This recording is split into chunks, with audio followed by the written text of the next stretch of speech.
Misto lang hindi makabasag pinggan ng dating head teacher na sangkot sa investment scam na naging kontrobersyal matapos ang mapanirang post dito laban sa ilang opisyal ng City of Ilagan, Isabela. Siya rin ang nagpost ng may hawak na baril sa panahon na mainit ang batuhan sa pagitan niya at ng mga opisyal ng lungsod. Ilan ito sa pinagkugutan kung bakit ipinagharap siya ng reklamong paglabag sa Republic Act 10175 o ang Cybercrime Prevention Act of 2012. Kaya nga't naglabas ang Regional Trial Court ng search warrant, seize and examine computer data. Sa nasabing desisyon, kinatigan ng korte ang kahilingan ng Philippine National Police Anti-Cybercrime Group, Regional Anti-Cybercrime Unit 2 sa pagsasabing may probable cause at may sapat na dahilan para paniwalaan na nilabag ni Joby Alicay Alzaga ang ilang probisyon ng Republic Act 10175 at hinahayaan din sila na isilbi ang naturang warrant.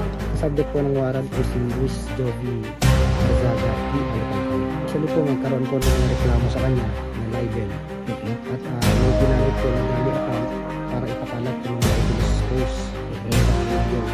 So, base po doon, nag-apply po tayo ng warrant o na search warrant para undergo ng search yung kanyang device kung nandoon ba yung mga Facebook account na ginamit, like yung dummy account at yung mga video na i-post doon sa social media. So, yun po ang hinahanap po natin sa kanyang device.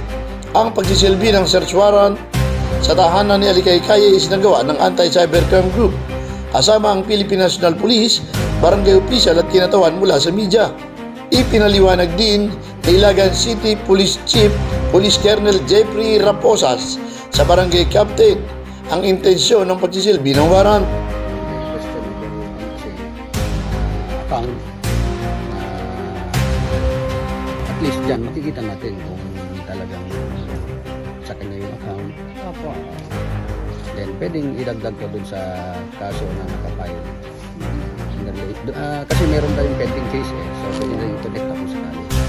Naman natin sir yung device.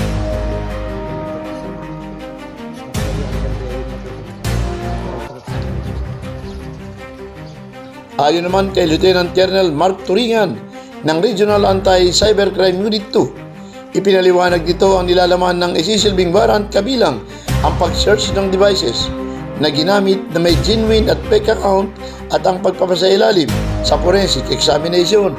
Sinabi pa ni Colonel Turingan na nakipag-cooperate naman si Alicay. Sakali umano at may makita silang ebidensya ay idadagdag ito sa kasong kanyang kinakaharap. Meron po tayong warrant to search, seize, and examine computer data. So, ibig po sabihin nito, may isi-search po natin yung device na ginagamit po ng subject person natin using our forensic examination, digital forensic equipment. So, yung mga subject po ng warrant po, hinahanap po natin dito yung mga dummy account at yung legit account na ginagamit niya sa pagpapakalat ng kasong libel. Ongoing po yung digital forensic examination.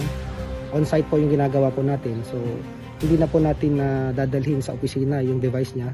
Meron na po kaming dalang device para on the spot na i-examine yung device niya. At the same time, after po ng pagka-examination, kukunin po natin ang device niya at i-present po natin sa korte. Ang subject po ng warrant na to is the device lang kasi ito po yung tinatawag nating cyber warrant. So yung digital device lang po kung ano po yung nakalagay doon sa ating warrant. Naging maayos naman po yung processor po natin ng warrant. Wala naman po resistance o naging cooperative naman po yung ating subject. At witness naman po yung ating barangay, kagawad at si kapitan.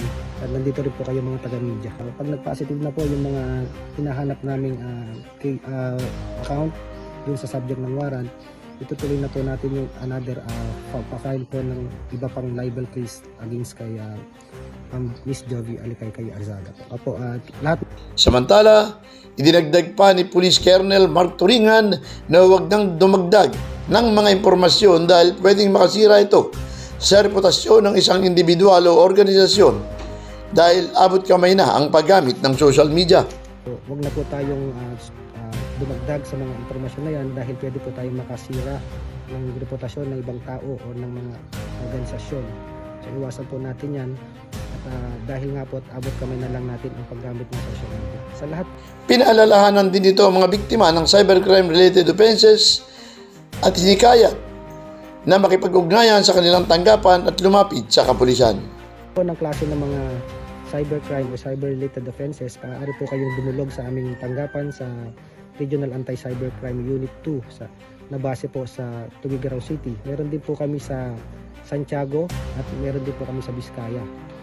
Felix Tambongco, The Observer News, DWRB 103.9 News FM.